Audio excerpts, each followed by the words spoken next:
Hello and welcome to season 5 of UX Banter, the season of innovation, your gateway to visionary conversations with design pioneers where creativity meets technology. I'm your host Dushyant Kanungo, and in this season we are exploring what's new, exciting and challenging in the world of UX. Together, we'll get into the minds of innovators and pioneers, discovering the secrets to building great user experiences. Hello, everyone, and welcome to the new episode of the UX Banter podcast. Our guest today is a seasoned product and design expert with 18 years of experience in venture building and human centered design. He specializes in helping startups achieve product market fit by transforming customer insights into successful digital products.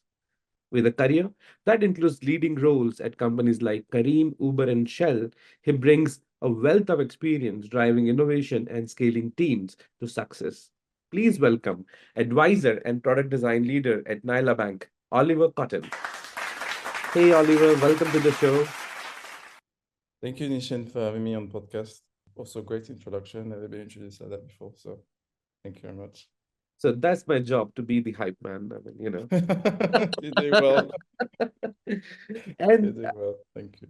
I mean, tell me about this. I mean, with that sort of introduction, there are a lot of things which are not covered, and I really would like to add that you are well traveled, come from a heritage that spans almost three continents, with that sort of background. So tell us your story, your journey, what it's like, and how it has been.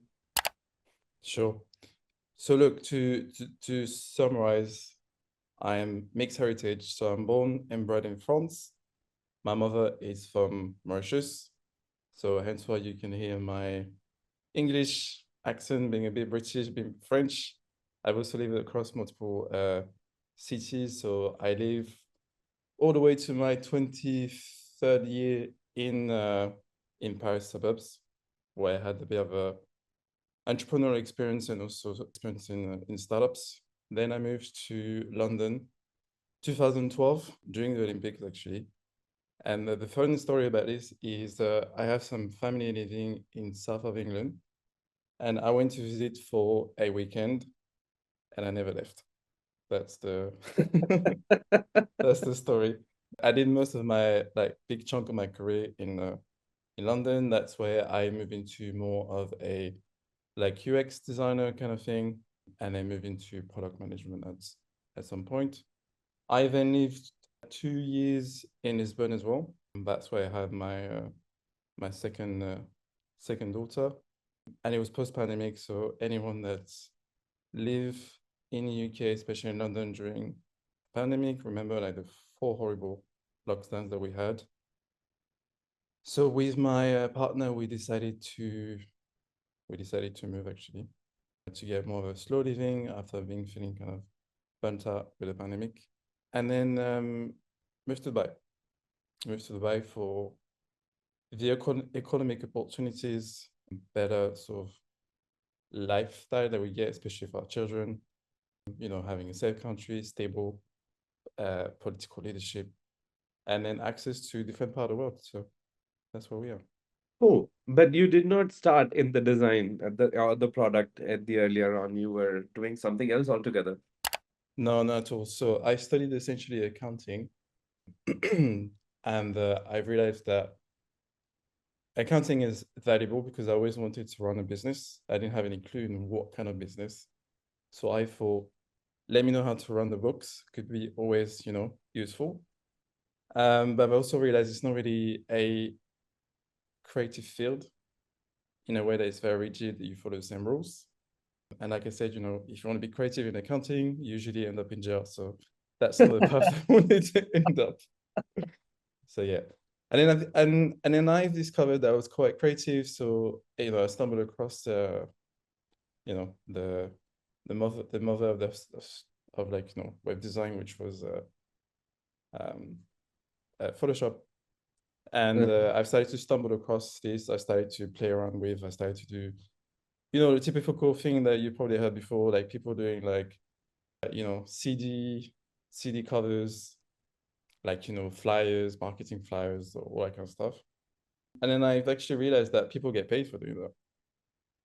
So I decided to take a second degree, which is more something called like communication and medias. Mm-hmm. And the curriculum was kind of like very unstructured, but it was more like a generalist view of it was a general view of how to use new media, essentially digital.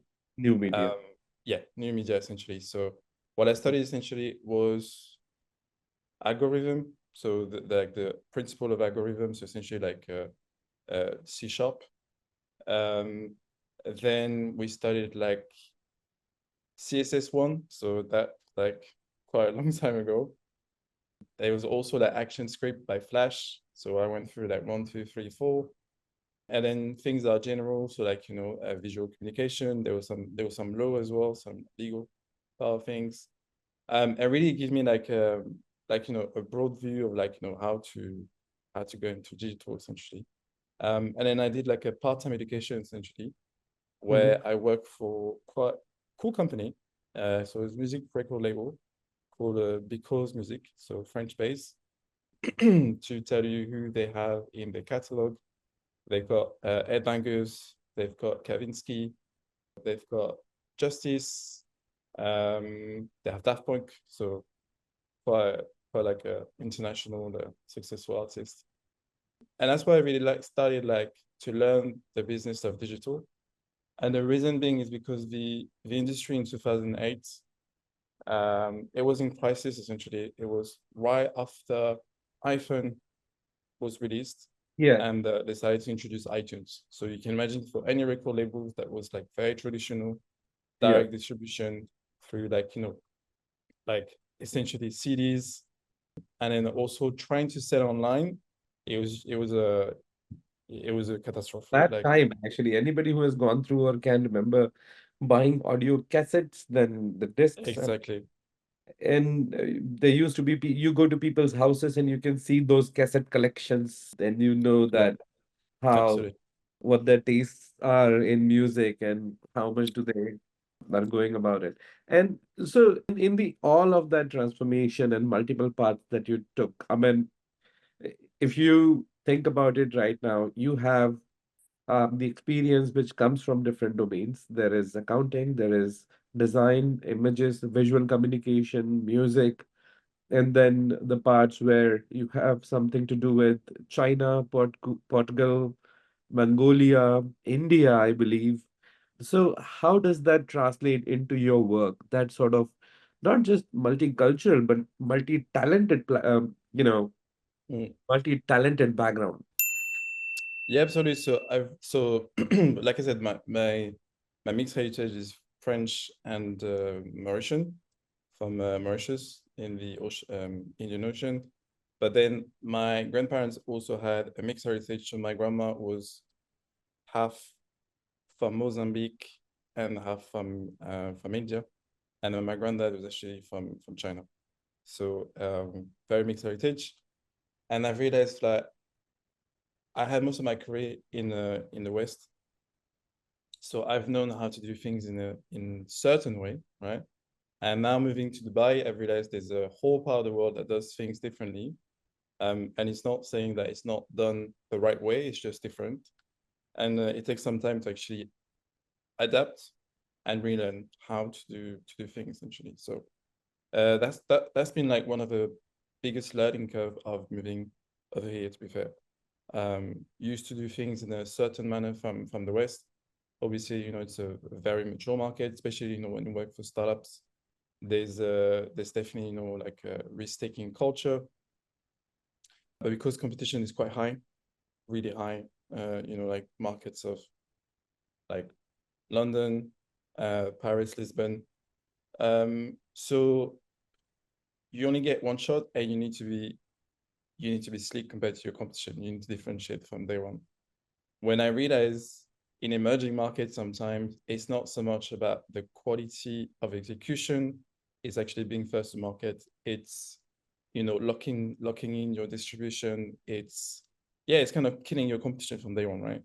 So it's a very different approach, which for me sounds more like it's more of a private equity approach rather than a VC approach.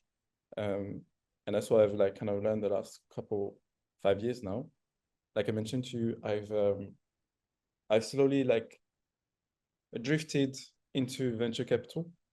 And the reason why I was super interested to get into venture capital is because I work for so many PE backed and VC backed companies, so whether startup or established businesses. And I've seen the impact essentially of this type of funding on teams, on objectives, on company growth. And so I was always keen to understand, what's happening in the boardroom, what's the dynamics and how it's affecting people essentially working in those companies. All right. So with all that serious talk, we'll get back on to the track in a minute. But before that, we are going to do some rapid firing. Are you ready for it? Let's go. Ready for it. All right. The food that you cook at the middle of the night. The food I cook in the middle of the night. I don't actually. If I sleep, I sleep. So what is the Um, go-to snack? Go to snacks. I know it sounds terrible, but I'm gonna say coffee. Coffee. Um, yeah, because I live in 2 years in Lisbon, and I realized Portuguese drink coffee all the time. So Uh-huh. I became one of those. So what about the food? Do you cook at all? I do, yeah, I do. But I would say like if I if I'm lazy or if I don't want to think too much, I usually make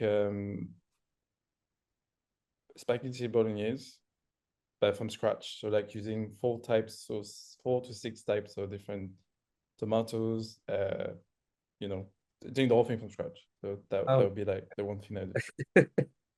the French cuisine or that always kicks in, right? That you have to do it right. Yeah, it's more like the Mediterranean slash European for sure. All right. You are a sunrise person or a sunset person? Ooh, I'm on a nighttime, yeah, night owl, I would say. Night Night owl. owl, but you Yeah, don't eat at night. All don't right. night. Window or aisle seat? Always window. Always window. Your favorite holiday destination? So far it's been Seychelles. Seychelles.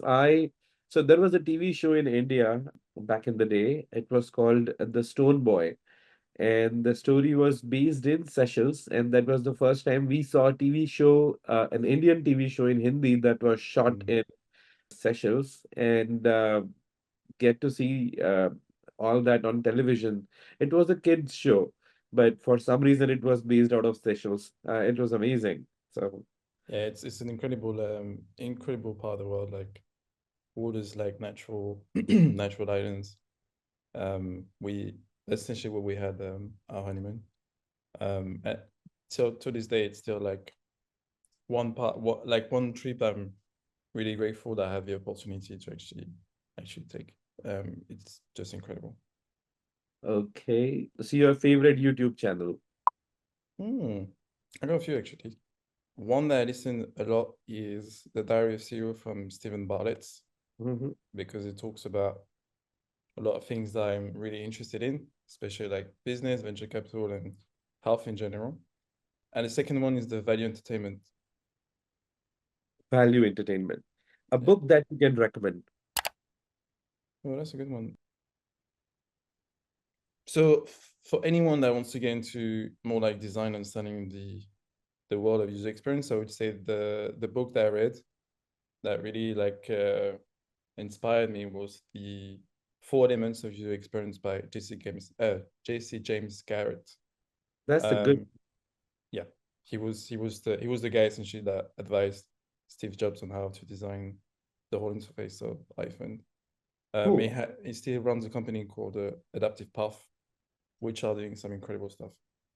And shameless plug here, I have also written a book called UX Decoded, available on all the platforms, Amazon and anywhere across Great, the world. So there we are. great, great plug, Dishant. Yeah, I need And to get one. while we are saying that, please like, follow, and subscribe the channel, and we'll get more shows to you. So I just recently started doing that because I wasn't doing it before. So that is You sort have of to in do. the mid channel. the promotion mid-show. Okay, and a movie that you really love. It's a French one, so might not appeal to everyone, but there's a quite famous actor that I really love, which is called Louis de Funès. Mhm. And he has a one of my favorite movies called um, La Soif de l'Or. And this actor is just incredible. He had an incredible like acting game. His mimics. He's just legend. So that's what I used to watch a lot when I was a child. I will definitely gonna try that. I am a connoisseur of international cinema, so would Good, definitely try and see. good. A mobile app that you really love. I'm Christian, so I use the Bible actually, and I'm really surprised like by how well and slick it's designed. Hmm. Um, and another app that I love a lot, I would say Substack. Substack. Yeah, Substack and Medium actually, they're like one of my favorite apps. All right. So with that, we are going to come back to the discussion's original agenda when we were talking about it. I mean, I believe so. Anybody who wants to be in your good books can talk to you about French movies, can should be able to offer you a good Italian Mediterranean food with lots of Correct. coffee, and they should meet you, say, maybe late night. I mean, that's how it summarizes. That's a good summary, exactly. So, getting back to the way we were discussing, you come from a financial background in terms of doing the accounting parts, and now you're doing a lot of fintech applications and venture building and seeing the things from a very different glasses. What is the experience that has translated from human computer interactions to fintech and the psychology part of it? Yeah, so I think what I really questioned myself for a couple of years essentially was not coming from an actual background of like finance education, but more like of experience. I was always curious to understand, how does this whole world works and why do some people can benefit and others are excluded from it? And that's why I really was super interested to get into the finance world, especially like, venture capital. Like being in London, I've seen some people getting some incredible amount of funding and some not getting it. So I was curious to understand, why, what's the reason why certain type of people can get in, some can't. And then what it led to essentially, it led to try to help not the founders that were actually successful, but trying to help founders that were struggling to actually get attention from venture capitalists and angel investors. So I don't know if you remember, but sadly we have George Floyd that was killed right before the pandemic, and it sparked like a whole movement, in the whole world, especially in finance. I remember, and that's where actually I really got my foot through the door. And in London, especially, there was a movement that was kind of emerging, which was a movement of more like diverse slash black VCs, and that's why I met some incredible people that I'm now friend with. Mhm. Um, and it would really like help me to understand that even though those guys are coming from, prestigious schools or even work for like prestigious banks, given their heritage, it was still difficult for them. So it made me realize actually there's a huge barrier. And even if you are from the industry, it's still hard. So when you're outside, it's even 10 times harder. That makes sense. It does, yeah. Um, so yeah, so essentially I started to help essentially not just like black founders, but anyone that essentially doesn't have connections to the financial industry. And it made me understood that um you have to work 10 times harder, so your execution have to be 10 times better. Your proposition has to be outstanding. And then you have to make sure that you have a team, you have knowledge, um, and you also have like, as a person, you have a character that's really convincing that you're going against the odds, and you have what it takes. So that is the bigger part of UK that you were just talking about, that how the businesses can translate there. What is the differentiator when you see or compare it with the Middle East Asia? Designing for MEA, the people and the characteristics is completely different. And now you are looking into the whole new mindset, which 100% different. I mean, from French to British, there is a huge gap. And now you Yep, have Middle East Asia in the mix. So absolutely. So I would say the difference is like in Europe, I would say, because I also have experience with working for US companies, and that's also something different.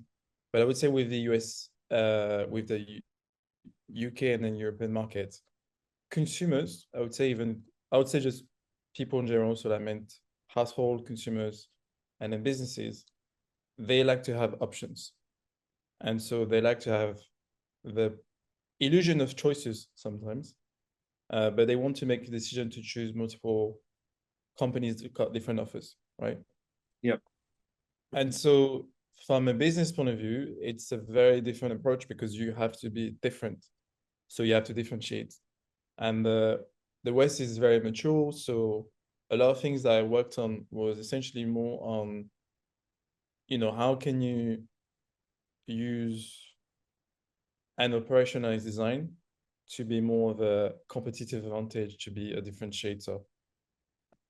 Rather than that, I feel like in the Middle East, again, it's my experience, so I'm not saying it is what it is, but that's what I've experienced so far. I feel like because it comes from a very traditional hard assets business model, so we're talking, natural resources, mining, oil and gas, real estate, construction. I feel like the way digital is approached, it's more with a monopoly approach, monopoly strategy. So it's like you want to be the best and you want to be the actual only option, right? Because the landscape is different from a startup ecosystem. I think that now we can start seeing some incredible companies, not just like in UAE, but just in the Middle East, with better execution because you have now people that are coming from the West, highly educated, have some experience, have access to funding. You also have local talents also picking up and being incredibly competitive. And you also have like wave of exited founders that are kind of giving back or starting again. So that's creating a new wave. But I still feel like because of the type of funding that you can get. So either family offices. So to explain to people listening, family offices essentially um, it's an investment vehicle that I would say wealthy families put together. Yeah. Um, and it's I was at the for the last 2 years at the conferences. One of the common themes that I've seen in Middle East Asia is the school projects. So kids would come and from different schools, and they are showcasing what they are building. So it is robotics, it is app development they are doing with IoT and sensors, and those are really good ideas that yeah, those kids are working on, and they are working on those products from like very earlier on in their life. So it's like when they get matured, they will have some sort of big base to yeah, experiment and work around. So you were saying that the local talent is coming up. I think it is the entire ecosystem it is built around the absolutely. creative development in the city of Dubai. I mean, that is what I have felt. I've also had the chance to travel to Riyadh Uh-huh. in Saudi Arabia, and also Saudi Arabia is firing up, right left center. They're encouraging entrepreneurship, especially like early stage startups. The PIF, the Public Investment Fund, that's the sovereign fund from Saudi Arabia. They really like trying to um, like build this whole ecosystem. They're trying to encourage Saudis to get into tech, bringing they're really big on this oil diversification strategy, which is the same with UAE. And so they need to try to find some things that are going to be as lucrative and huge amount of revenue that the oil and gas is providing right now. So it is exciting. And I just feel like I said to you, because the funding has this, it's creating this momentum and this urgency to change very quickly. So that's why I believe like innovation is like very different in this part of the world. And so to go back to what I was mentioning about family offices, what I realized is because these family offices are, they are a crossroad. So they've got some wealth, they want to preserve it. But I would say, you know, the parents or the grandparents that started those successful companies, they either getting older or unfortunately they're passing away. So the grandkids or the son or daughters, you know, they're more like Gen X slash late millennials, and they have a different mindset when it comes to capital. They definitely want to keep, you know, preserve their wealth, but they also are very keen on using that wealth differently. So you have something that's called impact investment, which is you can get some return, but you can also help an entire ecosystem to actually elevate. And With, so with that keyword that you just said, that the mindset of how they are going to be utilizing the money, you just also we talked about something called Dubai default. How does that work out in the things that we just talked? yeah, so essentially it's to connect the dots with design, what I've realized is the type of funding that you can get is actually having a huge impact on innovation. Because like I said, you know, you have family offices that have access to a lot of disposable cash. And then you also have like investment companies such as the sovereign fund, Mubadala in Abu Dhabi. You have VC funds, you have private equity funds. So there's a lot of cash. But you have to work with what these investors are used to, right? So, and there's also this, you know, you have courageous investors that wants to build, you know, full technological businesses like we do in the West, because they want to be on par. They want to be competing with San Francisco, with London, Singapore. So you have those guys that are kind of driving, you know, this urgency and putting a spotlight on the Middle East. And then you got other investors that want to go into tech, but because it's new for them, and then they will want you to do things that are less seen as risky, right? So I can give you an example, like I can see here in the Middle East, Dubai, for example, you've got an app that's called Zofer. Zofer is actually quite incredible for those that use it. Essentially an app that allows you to book a a driver on spot. Mhm. So whether you're feeling extremely tired or those that can, you know, drinks, if they feel a bit too tipsy, then they can book essentially a driver on spot. He comes and drives your car and brings you back home, right? So that's an innovation. Hmm. That's just essentially modernizing how transportation companies are working, right? Um, so that's what I meant. It's like there's a layer of digital essentially. That's like a new way of serving customers, adapting to modern ways, modern channels. But the business model behind is actually quite traditional, if that makes sense. It does. And what does it feel like to be on the other side of the table? Now you are funding ventures, and so you are now a venture capitalist yourself, and then now people are coming to you to get the funding. How much Right. difference has it made in your approach to design, and what's the view from that angle? Yeah, so I would say I think what I believe makes me different is that if I've got this right left, so I can think from more of a human-centered point of view. And then I can also think finance, which is having capital coming from investors, and they don't want to lose that capital. They also want to maximize it. So it's breaking a balance between those two worlds that actually don't understand each other actually. Um, and that's why I feel like I can actually add value because I can translate what these people in finance are focus on, care about, and understand, which is, more like the world of macroeconomics. And then I would say I can bridge the gap between the micro and macroeconomics and then essentially execution. All right. So while you get to those elevator pitches from the students or somebody who is an entrepreneur coming to you and presenting, is there any part where you know that it is all I've heard before, I've seen before, there is nothing new, which is the somebody is feeding me? How does that feel like? I mean, you must go through a lot of those pitches. Any suggestions or recommendations that you can give to those people that, oh, come on, let's not do that? Yeah, so to answer your question about what I see for the speech when I speak to founders, there's typical, mistakes and pitfalls, right? I see, for example, founders being so convinced by the ideas that they tend to skip the validation part, right? Which is what we've all experienced, when we work in companies. They are so obsessed with the product that they spend so much time, effort, money into building the products, but didn't even think of who's going to buy it, where am I going to distribute it, and so on and so forth. What I see is also the typical thing, not having a structured way of bringing a product to market.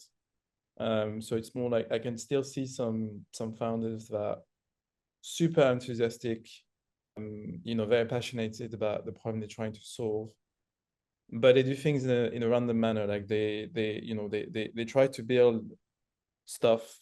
It's like almost they throw spaghetti against the wall and wait to see which one of them is going to stick. So they do things in a bit of a blind manner. And the reason why I'm talking about this is because it's related back to funding, right? It's understanding who's giving you that capital to actually get to a stage where you have a bit of a business, you have a bit of traction. And the reason I mention that is because again, if you understand that some investors are comfortable with risk and some are not, so then your execution is very different, right? I know especially in the West, like, the US, the UK, Europe, even in Europe is kind of different, but I would say the US has this culture of celebrating failure, right? That's part of the whole thing of San Francisco, New York, and that's where you got incredible companies that have actually been born out of it. I would say in Europe it's kind of different because yes, you need to take risk in innovation, but it's a bit of a risk aversion to taking too much risk. And failure, I would say sometimes it's like, for example, as like in France, I think it's come a long way, but it's still a bit of a stigma of like failing. UK is going for cycles. You got years where everybody wants to take risk, and others you want to take the least amount of risk possible. And I think the Middle East is the same. I think people want to get into technology because they've seen that it's driving incredible amount of returns, it's creating jobs, and it's also advancing the region. But there's also this risk aversion of, let's not reinvent the wheel, right? Like, let's do another Google, let's do another Uber, let's do another delivery. So it's I would say as designers, it's quite an interesting and challenging landscape to navigate, to be honest. It is. And I mean, another example you can add India into the mix that recently, I mean, up till say 5 years ago, we were of the mindset that India cannot produce unicorns. But And well, this has changed. This has changed. Yeah, you have like Swiggy, for example, is a great example. yeah, and then Swiggy, Zomato, Zerodha, and all those applications, Flipkart, they Flipkart. started focusing Flipkart, yeah, they started focusing on India market. Because up till that point, what happened was that any product that you're creating, it was for the West. So the India consumer pool wasn't considered as lucrative by the entrepreneurs because the idea was always on how much margin they can make. But India is not So about margin, India is about volume. And and that's why I believe it's an incredible market for venture capital.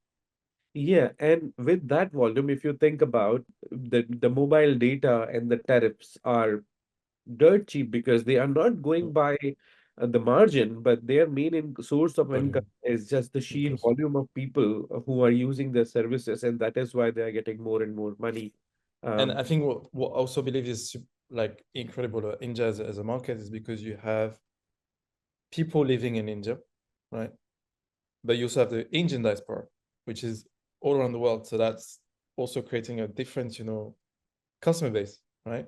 in the technology wise, I think UPI, the unified payment interface that Indian government has introduced, we have gone cashless Mm, immediately. I mean, I stopped carrying a wallet or cash because everything is happening with my phone. There is no debit card or credit card required. I can just simply scan the code and send money directly from my card or my bank account, actually. So it's just direct point to point sale, even for the smallest of as little amount as like 1 to 2 rupees, which is absolutely down.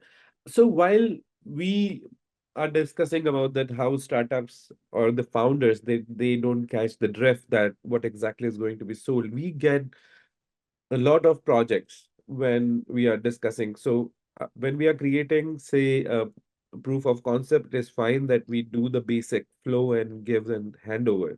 But when it comes to MVPs, generally one question that we ask, which is, how are you going to make money out of this? And they don't have the answer. And I get surprised a lot by that attitude, because the question is simple. Is it going to be a subscription model? Is it a freemium? It is a paid service? Is it a recurring model, or you are just getting or making money out of the percentages of the sale which is happening? And they have no idea. They just think that there will be plenty of users, I'll make plenty of money. But how much we are going to charge, what sort yeah, of benefits we are going to get out of this, they yeah, take a lot of time, because they think about the product itself and say that this is going to change the world. But when the point comes that how the hell am I going to make money? Because that is when they have to think that how much somebody is willing to pay. They just have, oh, people will pay tons of money, but how much? absolutely. How much would you pay for this particular service? Yeah. $10, And $30? and so I have a bit of an answer to this behavior. So I feel like this is coming from the West. And I explained that what I've observed by being in the Middle East, especially in Dubai for a year now and a bit, is that there's great inspiration to be as good as the West. And so people that are not, I would say, educated with how the startup world works in the US, they tend to copy what they've seen, right? But they don't understand the process that's behind and the reason why it's happening.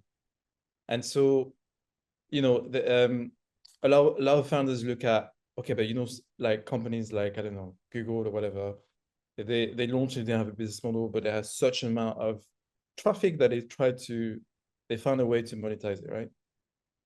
I feel like it comes from one thing, which is, you know, um, if you don't have a clear product, if you don't have a clear problem defined, that's already half of your business already sorted, right? I feel like I tend to see that even like companies that I worked for in the past, startup that I'm helping, people tend to forget that business is all about people, right? You create solution because you want to create value for people. And so for you to create that value, to understand how to create it, how to capture it, you have to understand people, right? And that's why I believe like designers, but not just designers, but anyone that's close to customers has this incredible knowledge and skills to actually make those businesses successful.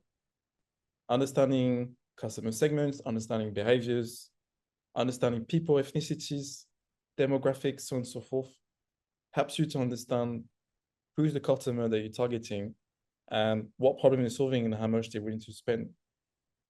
And I feel like I said to you, because it comes from the West, I think that there's a lack of education on what kind of innovation are you bringing to market, right? And I would say there's like typical three types of innovation.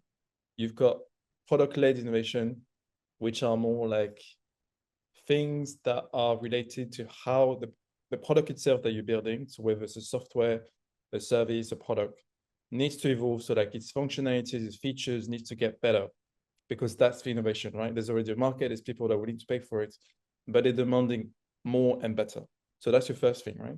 The second thing, you have more something which is called process innovation. And that's why you see most of the stuff in fintech, in B2B SaaS markets, and so on and so forth.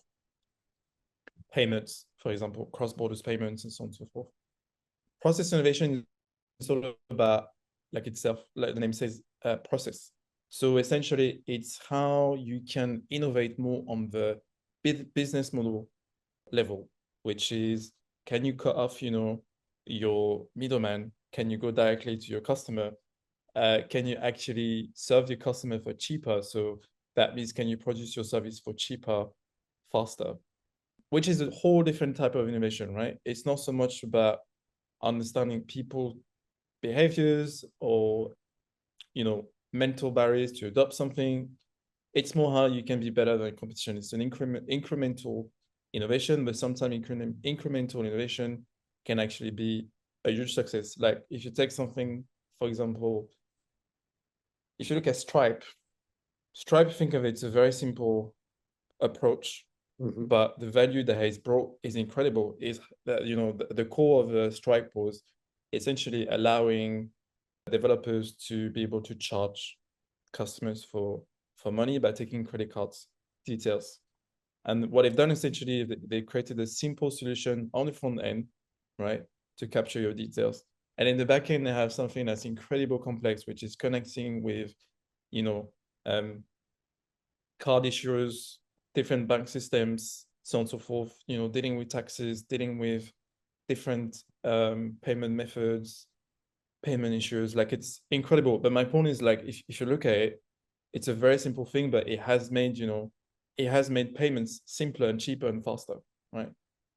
I would say the third innovation is more, you've got technology advancement readiness.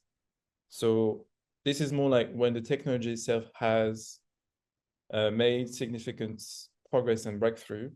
You can call, like, for example, Tesla, right? Typical, like, technology ready advancement, where you can have cars that can drive by itself. Yet it's just fairly new, but you have like a car that's entirely, digital, right? But also electric, right? So that for me, it's like it's a different innovation, because it's like, if you don't have the technology, then you're not creating, the need. So that's purely like engineering driven. And I've said the fourth one, which is one I'm really super passionate about, is customer-led innovations. And what I meant, for example, is more of um, new behaviors, new demographics, new type of spending power, all of those things, right? Create new innovation. And to me, this is the one I found the most challenging, but also the most rewarding, which essentially you're trying to create a new economy based on new customer segments that traditional or established businesses are not really looking at. But actually, if you identify a niche that can grow quite fast, you can actually have quite a successful business, or you can even have a global business. So these are the four things that I kind of experienced my whole life through my career. I haven't really gone into the technology driven advancement, as in like hardware. When you talked about these four things, the only big example that comes to my mind, I mean, the base was UPI. I already spoken to you about that. Yeah. So UPI is running from bank account to bank account. Mm-hmm. And the idea was that the government first wanted to make sure that there is no more black money floating in the market. So first, what they did, Yeah. they disbarred or demonetized certain currency notes. Then they went ahead and said everybody needs a bank account. So if you have the cash, if you are getting paid in cash, Mm. don't. And everything will be driven by your bank account. So all the government benefits, you cannot just sign on a paper and get the money. You have to get it in the bank account. So, All the discounts they were providing, the subsidies, so you have to pay first in full and subsidies will come back to your bank account. So people were motivated to make sure that they had a bank account, and that was in general a big transformation in India. Secondly, when the UPI came to be, they were like, you can pay through your mobile phone and the smartphone. And a lot of people said that there's still about 50% of the population in the country, I mean, even more, who cannot afford a mobile phone, a smartphone. mm. And how are you going to go about doing it? So they said, okay, we can create something on a the older version of, say, Nokia phones, which can enable UPI and connect it with your bank account. Mm-hmm. And then somebody said that, what about the street hawker, the street vendor? They cannot afford, smartphones. And then came the third part of the technology that was supported, which was the people who had those e-wallets, mobile apps. They said we will give them these small speakers, which they have to just recharge, Right. and it has a QR code. So I can go to the smallest of the vendor. I can just scan my QR this on the display, and this person gets the speaker says that 10 rupees received in your Mm. bank account. So that way, it was the complete cycle of user experience that was embedded into the system. And though this is new economic outlet, new set of interaction, new set of development driven energy that was coming in, but the money was staying in the system. The urge to go to the cash machine and withdraw money has, gone down, and nobody, well, hardly we use cash now post COVID. So all the points that you just mentioned, they just fall under the one innovation and the compulsion and the government infrastructure and the new opportunities which are coming in from that sort of tech support. And and I UAE, think yeah, you touched on something super interesting, which is also you have some innovation that are enabled because of regulation, right? yeah. So that's also like an interesting experience. I unfortunately, fortunately, I had the experience of working for regulations. Very challenging because it's not a black or white, you know, it's not a black or white exercise. There's actually a gray area that you need to figure out. But when you get it right, you actually get it right, and it pays off really well. And I had this experience in London when I was working for a maritime shipping software company. So you can imagine this is one of the few industries in the world that haven't gone through massive digital transformation yet. It's happening slowly, slowly because for 50 years there was tech was seen as a low investment. It was pure OpEx. So what I mean by OpEx is capital used for operations. And the technology was just doing like rudimentary things like keeping information in a database, but not trying to do, complex complex stuff with it, which is more like analysis, understanding, for example, how your operations are working so you can make more money, save cash, even expand in new markets, so on and so forth. And so one thing I was working on, which was the asset management things of the company, which was the maintenance of vessels. We had to design a software that was essentially following maritime policies and regulations to be able to actually commercialize and be adopted by shipping management companies and ship owners. And I remember we spent hours and hours, days and months going through that regulation with they had a product at the time I was working with. And I realized this is also a different type of design, right? It's looking at which cost, which stakeholder you're serving first, right? Like who do you design it first? If you think of it in that context, you're not even designing for the ship owners, you're actually designing for government entities or agencies, right? And again, that's a whole different thing. And I just feel like, for any of us that's listening to us, especially if you're beginning of your career, I would say it's a hard thing. I'm not saying it's easy, but you should try to be exposed to as many type of innovation as possible. I think this is what makes the difference between a good designer and a great designer. It's understanding the different business environments, different markets, different type of innovation, different type of funding, different type of company sizes and growth and stuff. And I feel like this is what has made me very holistic in my design approach with understanding of different industries, different markets, even different type of businesses. Well, thank you for your insights, Oliver. I think it has been the sort of conversation where time just flew by. And I think, with respect to today's episode's length, I would say thank you very much for joining the conversation. It has been a great conversation talking to you, and I'm sure that your thoughts about the innovations and the different environments in which innovation happened is definitely going to make sure there are a lot of learnings from it, and our audience are going to enjoy this. So thank you once again for coming in. Thank you very much for having me, Dishan. It was a great pleasure. And yeah, I hope we can hear more of those conversations. Absolutely. And to all our listeners, thank you for tuning in today, and stay tuned for our next episode with such more great insights in the conversation and more with the design leaders in the industry. Till then, have a wonderful day ahead.